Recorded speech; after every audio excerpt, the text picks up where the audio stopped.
আসসালামু আলাইকুম। অনুসন্ধানী বাংলা টিভির পক্ষ থেকে সবাইকে স্বাগতম। আপনাদের সাথে আছি আমি মোহাম্মদ শুভ।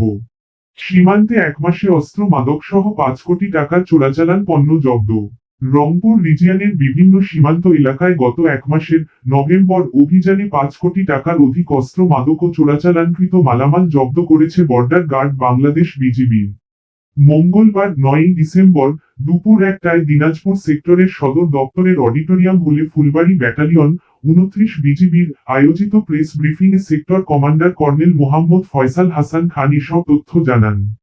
সেক্টর কমান্ডার জানায়, বিভিন্ন অভিযানে 966 বোতল ফেন্সিডিল, 1000 বোতল বিদেশি মদ, 3469 পিস ইয়াবা ও 228 কেজি গাঁজাসহ বিপুল পরিমাণ নেশাজাতীয় ওষুধ ও ইনজেকশন উদ্ধার করা হয়। একই সময়ে 48 জনকে আটক করা হয়েছে। এছাড়া মানব পাচার প্রতিরোধে নিয়মিত টহল ও বিশেষ অভিযানে একজন ভারতীয় নাগরিক সহ 5 জন পুরুষ, 3 জন নারী ও 2 জন শিশুকে উদ্ধার করা হয়েছে।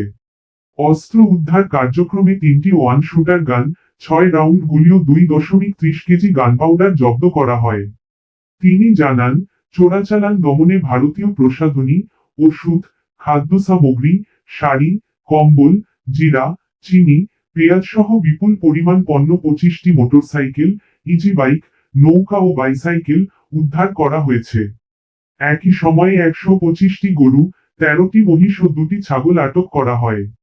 কর্নেল ফয়সাল হাসান খান জানান, রিজিয়নের সীমান্ত এলাকায় নতুন 6টি ক্যাম্প স্থাপন এবং লালমনিরহাটে চতুর্বাড়ি বিওপি উদ্বোধন করা হয়েছে, যা নজরদারি বৃদ্ধি করেছে। নভেম্বর মাসে বিজিবির বিএসএফ এর বিভিন্ন পর্যায়ে 413টি পতাকা বৈঠক অনুষ্ঠিত হয়।